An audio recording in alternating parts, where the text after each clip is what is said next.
여러분 안녕하십니까, 진성호입니다. 이제 문재인 대통령 시대가 막을 내리고 있습니다.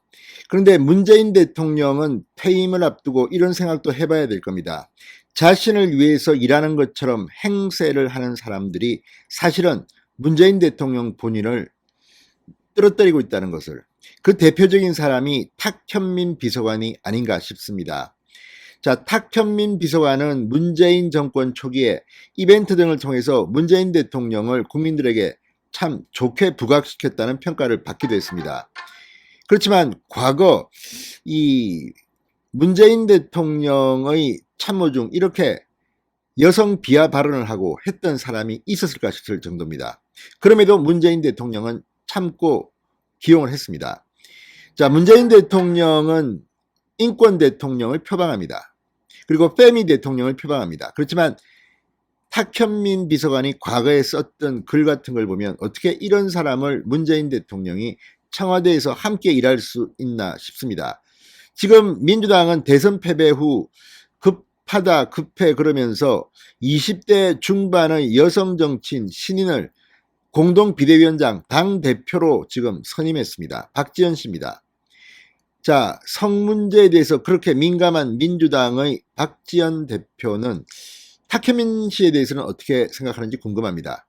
그럴 만큼 논란이 됐던 인물입니다. 그렇지만 일은 좀 잘한다는 평가도 있었습니다. 그런데 갈수록 가관입니다. 일이 아니라 자신의 목소리를 내는 겁니다. 특히 어제 탁현민 비서관이 올린 SNS는 누가 봐도 문재인 사람들의 실체를 국민들 앞에 드러내줬습니다. 자, 탁현민 의전 비서관 이렇게 말했습니다. 청와대 여기 안 쓸 거면 우리가 그냥 쓰면 안 되나, 이렇게 글을 올렸습니다. 우리가 그냥 쓰면 안 되나, 우리라고 했습니다. 문재인 청와대는 지금 이제 2달도 남지 않았습니다. 청와대는 국민의 것입니다. 문재인 대통령 사람들의 것이 아닙니다. 아마 이제 문재인 대통령이 퇴임하면 그만둬야 될 게 안타까워서 이런 발언을 했는지 모르지만 여기에 본심이 드러납니다. 청와대 안 쓸 거면 우리가 그냥 쓰면 안 되나? 대통령은 윤석열이지만 청와대를 쓰겠다는 겁니까? 자, 이게 은연중에 나온 겁니다. 탁현민 의전 비서관은 이것 말고도 계속해서 발언들을 해왔습니다. 야당과 싸우고 나름대로 자기 일을 드러내기 좋아하는 스타일입니다.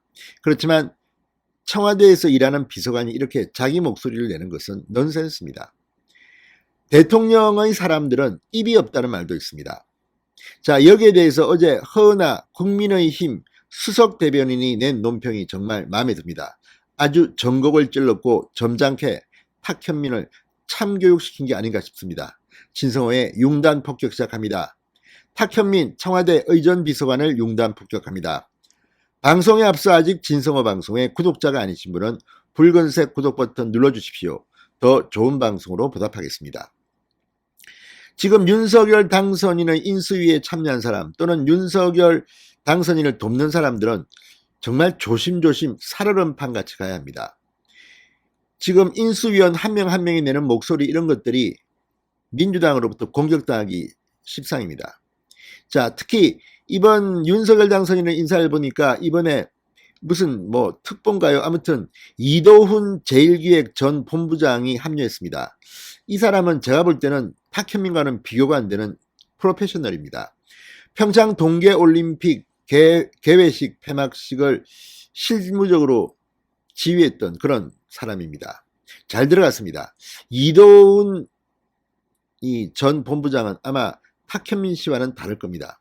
묵묵히 자기 일을 할 겁니다. 탁현민 씨 처음에 좀 잘한다니까 마지막에는 계속 자기 목소리, 내가 이걸 했는데 누가 나를 비난하느냐, 이런 태도는 안 됩니다. 국민들이 평가를 하는 겁니다. 자, 허나 국민의힘 수석 대변인이 탁현민 의전 비서관을 겨냥해 한마디 했습니다. 마지막이라도 책임과 진중함을 보여달라. 그동안 당신이 했던 걸 우리는 다 알고 있다. 마지막이라도 좀 진중함을 보여달라. 자, 허 수석 대변인은 어제 페이스북에 글을 올리고 임기를 불과 2달도 남기지 않은 시점까지 특유의 조롱과 비아냥으로 일관하는 탁현민 비서관의 행태에 유감을 표한다. 그 누구의 것도 아닌 오직 국민의 것인 청와대를 또다시 우리의 것이냐 구분짓는 편가르기도 이제는 전 정권의 유물이다. 따끔하게 꾸짖었습니다. 청와대가 어떻게 우리한테 달라? 우리가 그냥 쓰면 안 되나? 장난칩니까 지금?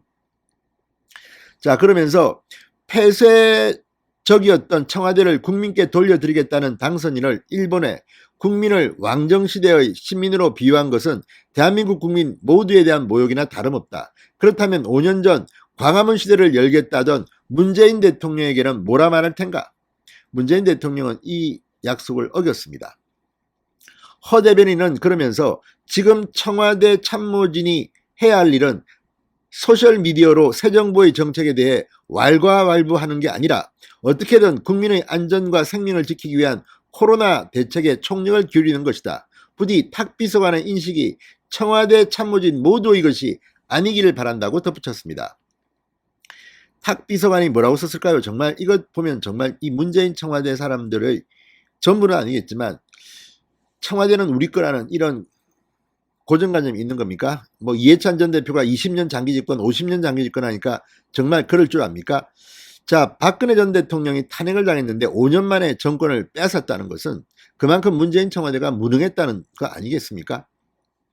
탁비서관, 이 윤석열 당선인이 청와대를 사용하지 않기로 한 것에 대해서 지극히 개인적으로 저는 당선인의 청와대 이전에 전혀 의견이 없다. 다만 이미 설치되어 운영되고 보강되어 온 수백억 원의 각종 시설들이 아깝고 해방 이후부터 지금까지 있었던 수많은 역사들 그리고 각종 국빈 행사의 격조는 어쩌냐고 말했습니다.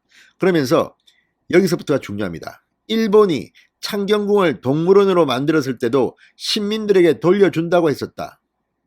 이 말은 마치 윤석열 당선인을 일본에 비유하는 듯한 시민들에게 줄 때 우리나라 국민들이 지금 시민들입니까? 아무튼 이렇게 가벼운 말을 하는 이유가 뭐겠습니까? 자, 이들은 청와대를 자기의 무슨 노획한 거로 생각하는 겁니까? 이런 자세야말로 문재인 청와대가 비판받는 이유입니다. 아니, 의전 비서관이 이렇게 함부로 떠들어도 되는 세상입니까? 윤석열 당선인은 국민의 선택을 받았습니다. 지금 장난칩니까? 자, 허은하 수석 대변인의 논평 이후 탁 비서관은 페이스북에 다시 이런 글을 올렸습니다. 국민의힘 수석 대변인님 외람되지만 임기 54일 남은 청와대 의전 비서관에 신경 끄시고 국민을 위해 열심히 일해 주십시오. 충성 이렇게 적었습니다. 충성 장난치는 겁니까? 문재인 대통령이 윤석열 당선인에게 충성하겠다는 것은 설마 아니겠죠. 아무튼 이런 행동 하나하나가 국민들 눈살 찌푸리게 합니다. 반면교사로 삼아야 할 것 같습니다. 신성호의 융단 폭격이었습니다. 여러분 감사합니다.